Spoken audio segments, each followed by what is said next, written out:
astrology and other divinatory arts are not a replacement or substitute for physical or psychiatric health care. If this is an emergency situation or you are in crisis, please do not defer your wellness to readings or horoscopes. Seek situation-appropriate, qualified assistance instead. Hey there, Scorpio, Sun, Moon, and Rising. It's time to have a look and see what is going on with your monthly astrological forecast for November 2022. And just a quick reminder, if you are ever interested in getting a session with me, you do need to go on ahead to my website. It's integrativemysticism.com, or you can follow the links in the down bar below. And of course, don't forget to like, share, and subscribe. You know I appreciate it. And of course, engagement helps this channel out a lot. And special announcement for those of you who enjoy tarot, I have decided to make weekly tarot forecasts by sign available for everyone for free. They are all clumped into one big video with a chapter dedicated to each sign, and you can find that by either going to my main channel page by clicking on my avatar below, or you can follow the link I'm going to put in the down bar below. So what is going on when it comes to your November? Well, we've got this continuation of this theme of combined blessings with the Sun, Venus, and Mercury all in your sign for the first half of the month. And you're going to find that Mercury is going to be speeding up developments that have fallen behind in your life or have been stuck waiting, because Mercury is all about the fastest developments, news, most productivity, and the most gains. This is going to be a month of catching up not only for lost time, but also accelerating things that have maybe been held up by other people or a lack of cooperation from other people. This person is not doing their job, this person's not signing the papers, this person's not letting this thing go, this person is getting in the way. It does not matter. Mercury doesn't really give a shit about that right now. In fact, Mercury is probably going to be pushing those kinds of obstacles out of your way. And there is also a beautiful shift coming because Venus, the planet of love, favor, popularity, and affection, is also going to be filling a lot of holes in your life, socially, professionally, even romantically, where there may be a need for stronger people to be closer and lifting you up, sharing in a bit more of mutual enhancing and stimulating and profitable projects. Venus here is going to turn you into a love and affection magnet and is also bringing in a lot more sweetness into existing relationships. In fact, a lot of you are going to find that the first half of this month is all about you and your current romantic partner, if you have a current romantic partner or spouse, really getting a chance to dive deep into a new level of friendship as well as romantic intimacy at the same time, maybe pulling some of your energies, some of your attention away from other matters to really get this quality time together. And for those of you who are currently single or available, you're going to be attracting somebody in that is ready for just that kind of excursion.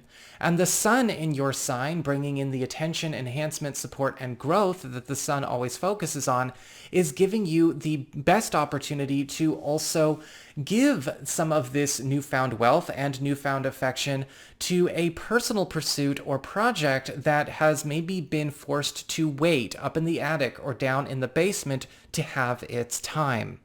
After the 17th, we've got Venus and Mercury moving on together into Sagittarius, your second house of earned income, employment, your values, and your valuables. And this is going to be with you all the way up into December as well. With Mercury in the second house, we are speeding up the rate with which you are accumulating wealth. This is going to be hurrying along a lot of important transactions, interviews, meetings, and negotiations, but also making the income streams that you have pay you out a lot faster. Venus is going to be now increasing what you are getting for what you do, because when Venus is in an income area, people are a lot more generous with us. We, of course, are a lot more popular in our field, in our workforce, or maybe, in the market if you work for yourself. But you're also finding that you are getting a lot of special financial gifts as incentives to maybe change directions a little bit or further commit to that which is always going to be giving you more than what you are used to. This could be news coming from collaborators, coworkers, or even bosses or special clients that are looking to support you by being all the more generous with these contributions to you. The sun is going into this area as well as of the 22nd of the month and will be here up until week 3 of December. And with the sun in your second house of earned income and employment, you're also going to find that you are accumulating a lot of new tools and resources that are going to help you get more value for the work that you bring to your job. This could be maybe transformations to the equipment that you're working with, or maybe new tools in terms of just new resources in general, whether these are systems, networks, people, allies. You're also generating a lot more strong friendships, stronger rapports with the people that you share this space with. And with the sun bringing more value, that's also bringing more money on top of what Venus is already gifting you. We've got Mars retrograde all month in Gemini. Technically, we've got Mars retrograde all the way up until mid-January. So, we're going to have to get used to this. I did do a big video all about Mars retrograde. You can check that out by following the link in the down bar below or going to my main channel page and finding it there.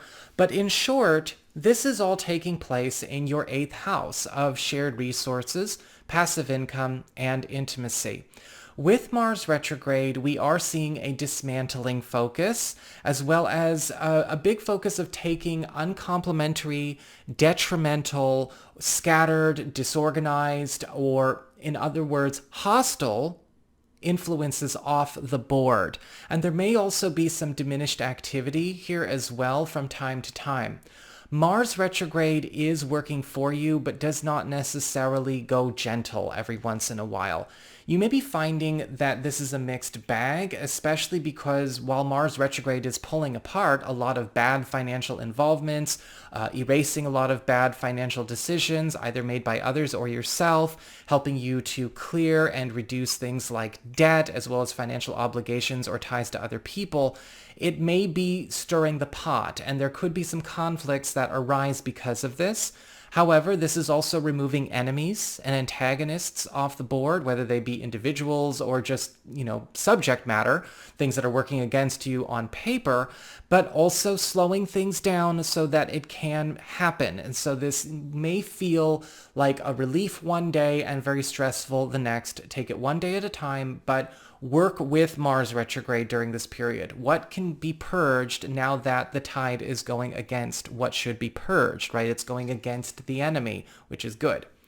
We've got a full moon lunar eclipse in Taurus taking place on the 8th, which is opening up a 90-day window period of influence, right? Full moon, 2 weeks. Lunar eclipse, 90 days. But a lunar eclipse is really just a full moon exponentially amplified. This is all about culminations, transitions, and endings, which are going to be taking place in your 7th house of partnerships, closest one-on-one connections. This is your boyfriend, girlfriend, BFF, business partner, husband, wife, roommate, all of the people you have your closest one-on-one involvements with. Now, this culmination moment, or this culmination period, I should say, could have many different transitions going on in succession. We could be, yes, dissolving some kind of partnership, ending a business alliance, or maybe as a unit, as an alliance, or as a couple, or as a marriage, choosing to dissolve a commitment that we have upheld. This could be something that we are choosing to break away from for the good of our family, for the good of ourselves, maybe even moving away from some kind of goal or aspiration that we thought we were supposed to maintain or pursue, but has actually been working against us this whole time. This is also going to be a time where we end a major chapter or a major period in our romantic life, or maybe in a business partnership that has been very oppressive to us in some way. For a lot of you, this could be the removal of some kind of roadblock to having the romantic relationship you want on the terms that you desire. And for those of you who are single and available to new people, this will be the end of a period of being single, as you will find that, of course, we are ending a cycle. Well, an influx of new romantic partners is going to come to end that cycle. We have a new moon in Sagittarius taking place on November 23rd. This is in that 2nd house of earned income, employment, your values, and your valuables. And this is going to be all about seed planting, new beginnings, and initiations, creating long-term commitments. And this is going to be a time where a lot of you towards the end of November, beginning of December, are going to get a chance to step into a new role, a new job path, maybe a new job itself, or a new pursuit that is going to advance your earning power. Finally, we also have Jupiter turning direct in Pisces after months of being retrograde. And this is also occurring on the 23rd of the month. And with Jupiter direct in your 5th house of love, romance, creativity, recreation, as well as your relationships with your kids, we are seeing all of these relationships and all of these pursuits get a massive boost in support. Things are becoming a lot more fun, a lot more enjoyable, and also just a lot more comfortable because a massive influx of either wealth or any kind of resource that you need is going to come in and change the life direction of a lot of stories taking place in these corners of your life. So that is what I've got for you all. I hope you enjoyed it. If you did, don't forget to like, share, and subscribe. You know I appreciate it. And should you ever want to get a session with me, you can go on ahead to my website. It's integrativemysticism.com.